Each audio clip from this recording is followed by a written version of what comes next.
Bienvenue sur Europe et Globe, le podcast qui explore le monde d'aujourd'hui et change notre regard sur les défis de demain.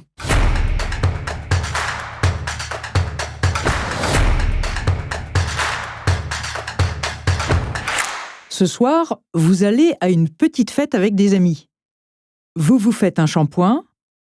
Si vous êtes un homme, vous utilisez de la mousse à raser. Si vous êtes une femme, une petite crème de soin, un peu de fond de teint pour avoir bonne mine, du mascara et du rouge à lèvres.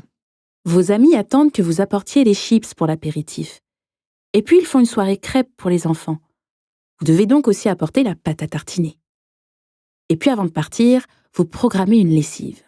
Comme on le sait, on utilise de l'huile de palme dans énormément de produits, que ce soit pour l'industrie alimentaire ou pour l'industrie cosmétique, mais également comme biocarburant. L'huile de palme, c'est l'huile végétale la plus consommée au monde.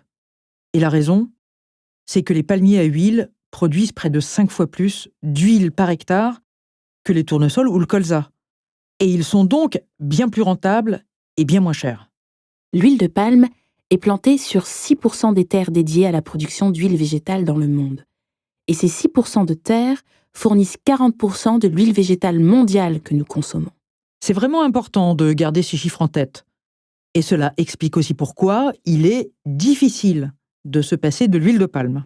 Aujourd'hui, vous l'avez compris, nous allons vous parler de l'huile de palme, un produit qui peut avoir un fort impact sur la déforestation. On a beaucoup parlé de l'huile de palme, en particulier sur les forêts d'Indonésie et de Malaisie.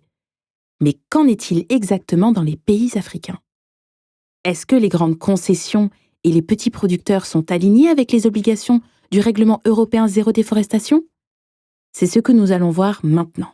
Bonjour, je suis Élodie Ritzenthaler. Bonjour, je suis Aïssata Thiam-Leonov. Et ceci est un podcast d'Europe et Globe.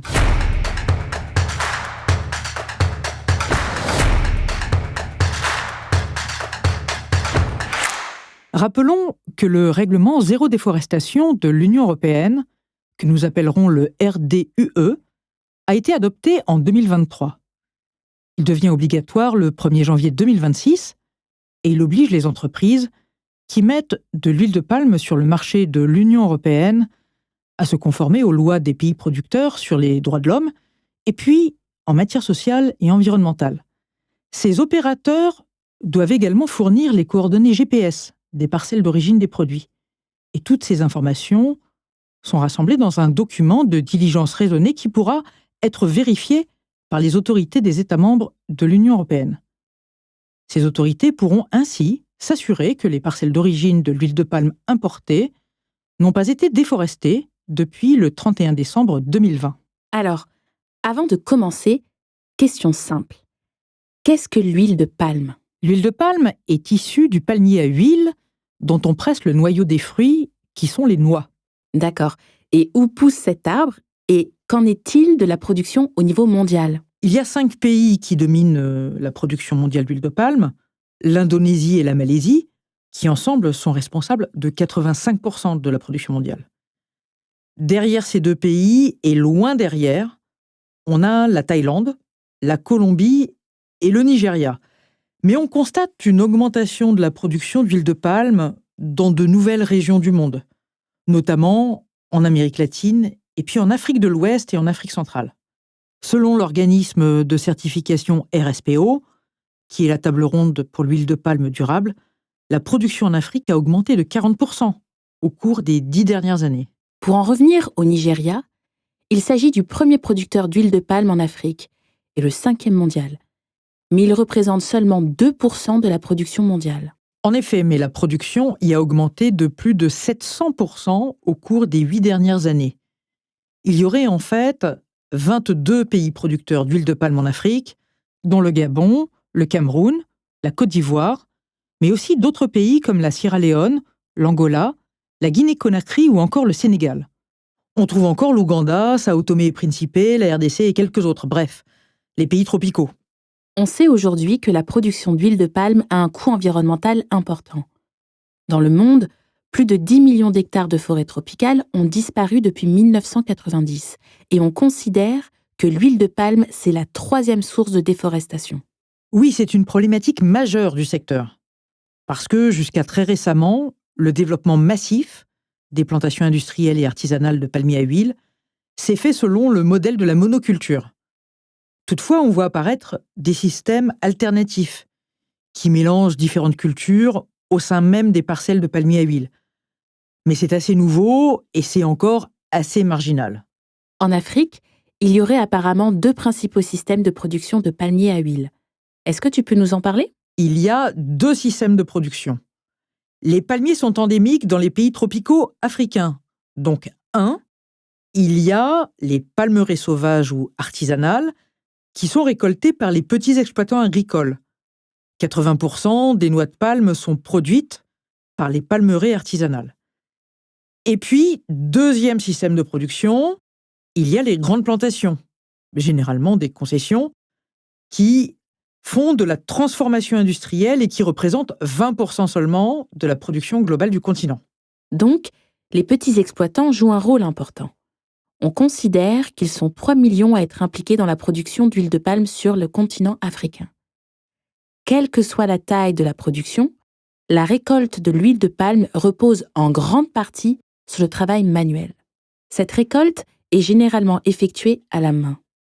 Oui, mais quand une concession s'attend à un rendement d'huile de palme de 20 tonnes par hectare, les petits exploitants peinent à produire entre 2 et 5 tonnes. Donc leur capacité à exporter est évidemment limitée. Et généralement, leur production est consommée localement ou au niveau national ou régional. Mais un certain nombre de ces petits exploitants vendent quand même leurs noix de palme à de grandes concessions, évidemment. Globalement, partout en Afrique subsaharienne, l'huile de palme est une culture importante pour les marchés locaux. C'est d'abord l'huile la plus consommée du continent. Oui, tout à fait, suivie probablement par l'huile de coton. Mais la production africaine est largement insuffisante pour répondre aux besoins des populations. On considère qu'elle couvre seulement 25% des besoins du continent. C'est la raison pour laquelle l'Afrique importe elle aussi de grosses quantités d'huile de palme en provenance d'Asie et qu'elle exporte assez peu vers l'Europe ou ailleurs. On voit que les marchés africains absorbent une grande partie de la production locale et les exportations du continent représentent seulement entre 2 et 4% de la production globale. Est-ce que le secteur est aussi asymétrique que le cacao et le café, c'est-à-dire avec un petit nombre de grandes entreprises et des millions de petits producteurs? Élodie, peux-tu nous parler des principaux acteurs du secteur de l'huile de palme? Alors au niveau mondial, 5 entreprises dominent la production industrielle de palmiers à huile et elles contrôlent environ 67% de la superficie mondiale plantée de palmiers à huile industriels. En Afrique, on a globalement les mêmes acteurs. Et depuis quelques années, il y a de nouveaux investisseurs, en particulier des multinationales, qui sont de plus en plus attirés par le potentiel de production et de transformation de l'huile de palme en Afrique. Cette hausse d'intérêt est due en particulier aux entreprises asiatiques d'Indonésie et de Malaisie. En fait, elles recherchent des terres propices à la culture de l'huile de palme parce qu'elles sont confrontées à des réglementations de plus en plus strictes en matière de déforestation dans leur pays d'origine, mais aussi parce qu'elles font face aux aléas climatiques qui ont des conséquences sur les volumes de production. Comme on l'a dit, la consommation locale est forte. Dans ce cas, les pays africains doivent probablement vouloir réduire leur dépendance aux importations. Oui, en effet, et c'est un enjeu vraiment important pour eux. C'est pourquoi de nombreux investissements ont été réalisés entre 2000 et 2020, et puis que la production a beaucoup augmenté dans certains pays ces 25 dernières années. On a parlé du Nigeria, mais c'est aussi le cas du Gabon, par exemple, où le gouvernement s'est associé à une entreprise singapourienne. Ensemble, ils gèrent 63 000 hectares de concessions, ce qui est considérable, et ils ont lancé la plus grosse usine d'huile de palme africaine. Cette entreprise conjointe a pris l'engagement récemment de ne pas déforester, mais cela a évidemment été fait précédemment pour pouvoir lancer les plantations il y a plusieurs années.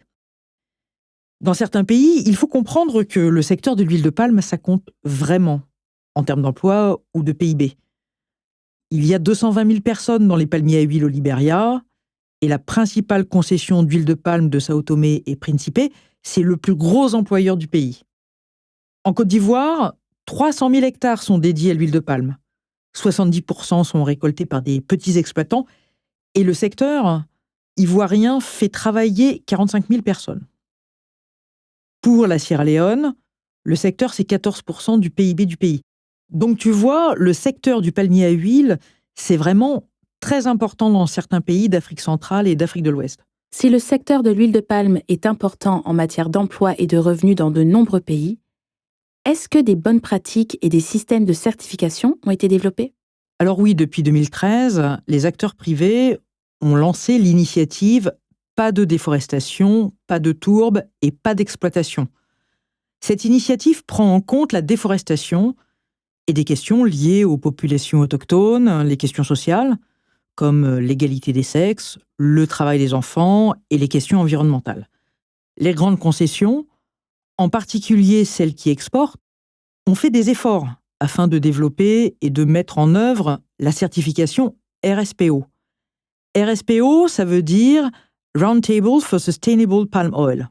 La table ronde pour l'huile de palme durable. Oui, c'est ça. Et les grands acteurs sont ainsi souvent alignés avec des indicateurs sociaux et environnementaux.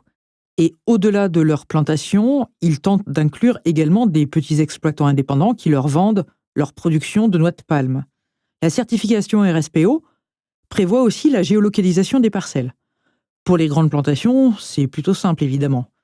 Mais elle est un peu plus compliquée, mais pas non plus insurmontable, pour les petits paysans qui vendent aux concessionnaires leur production.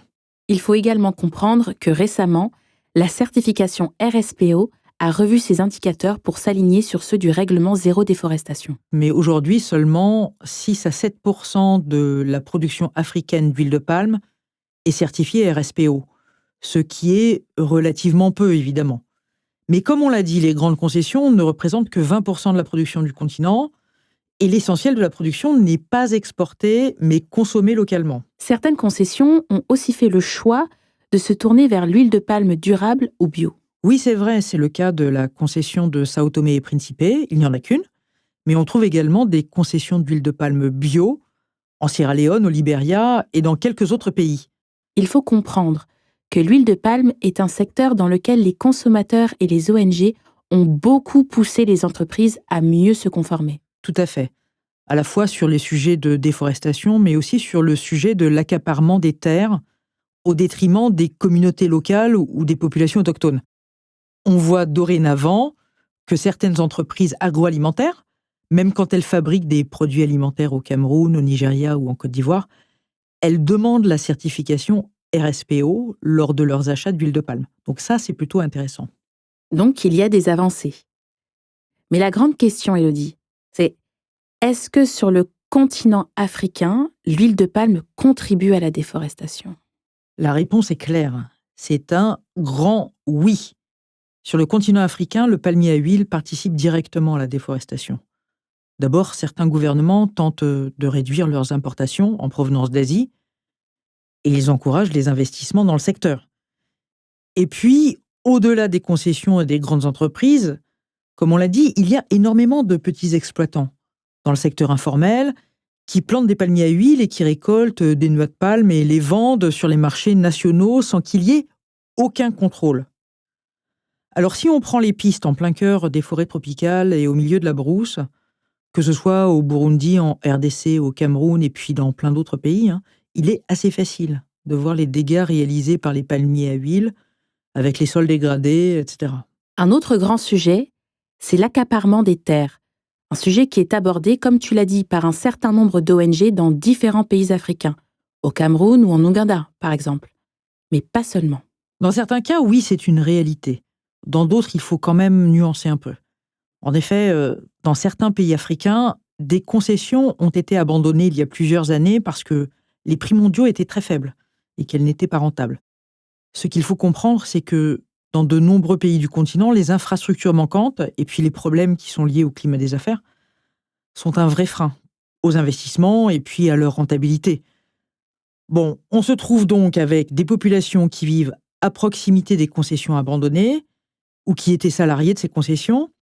Et assez naturellement, elles se sont appropriées les palmiers à huile afin de les exploiter pour leur propre compte. Tout ça est assez logique en fait. Et lorsqu'un nouveau concessionnaire arrive, cela crée évidemment des tensions.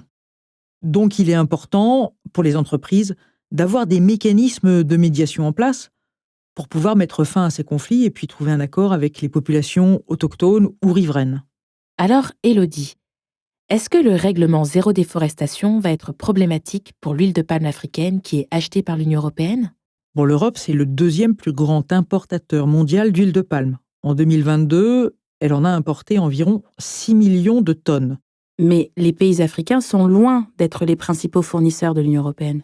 Oui, tout à fait. Nous sommes très dépendants de nos importations d'huile de palme puisque nous n'en produisons pas. Mais en fait, nous importons essentiellement d'Asie et très peu, en effet, du continent africain. Il faut quand même noter que la majorité de ce que nous importons est actuellement utilisé pour le biodiesel et l'énergie et que les volumes que nous importons vont donc probablement diminuer d'ici 2030 puisqu'on a pris des engagements au niveau énergétique. En 2021 déjà, 93% des importations européennes d'huile de palme étaient certifiées durables. Cela signifie aussi que l'huile de palme entrant en Europe était d'ores et déjà tracée jusqu'à la parcelle où elle avait été produite à l'origine. Dès 2015, le Danemark, l'Allemagne, la France, les Pays-Bas et le Royaume-Uni et la Norvège s'étaient engagés à n'acheter que de l'huile de palme certifiée à partir de 2020.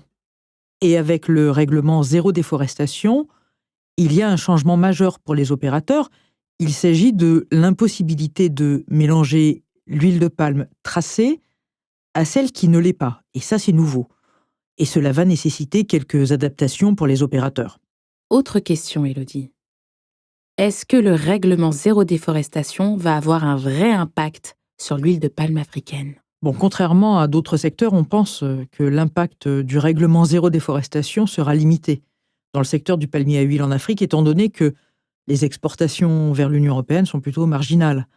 Comme on l'a vu, les marchés africains ont la capacité à absorber toute croissance de la production du continent à moyen terme.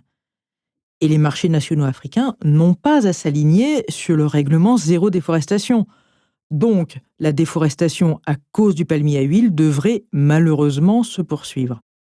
Mais en Afrique, la plupart des concessions d'huile de palme qui vendent à l'Union européenne sont déjà certifiées RSPO, en fait. Les importateurs au sein de l'Union européenne sont donc généralement prêts ou assez avancés pour répondre aux indicateurs du RDUE, du règlement zéro déforestation, et ils ont mis en place des systèmes de due diligence, de diligence raisonnée, de gestion des risques et de traçabilité. Bon, mais comme je l'ai dit, malgré tous les efforts déployés par les principaux acteurs et puis par les concessions de palmier à huile en Afrique, la majeure partie de l'huile de palme produite sur le continent sera quand même difficilement durable à court terme, parce qu'elle est principalement produite par de petits exploitants et pour les marchés nationaux et régionaux du continent. Alors oui, probablement, le palmier à huile va continuer à dégrader sérieusement les forêts africaines. Dernière question avant de conclure cet épisode. Est-ce que mon shampoing, ma lessive, mes chips et mon maquillage contribuent à la déforestation africaine ? Bon, globalement, les opérateurs et les gouvernements européens se sont déjà engagés depuis plus de 10 ans en faveur d'une huile de palme sans déforestation. Donc ce qui est transformé et vendu en Europe n'y contribue normalement pas. Mais il est possible que ces mêmes produits que l'on peut trouver sur le continent africain ou bien dans d'autres endroits ne répondent pas à ces exigences. Cela dépend des ingrédients, si l'huile de palme ou les noix de palme proviennent d'une plantation certifiée, et cela dépend aussi du lieu et de l'entreprise qui a transformé ces produits, évidemment. Bon, là on est moins optimiste que pour le café, mais voilà pour le secteur du palmier à huile africain. Merci Élodie. Merci Aïssata. Dans le prochain épisode, nous allons nous pencher sur le secteur de l'EVA, donc du caoutchouc et des produits dérivés. Mais attention, vous risquez d'être étonnés. À très vite. À bientôt.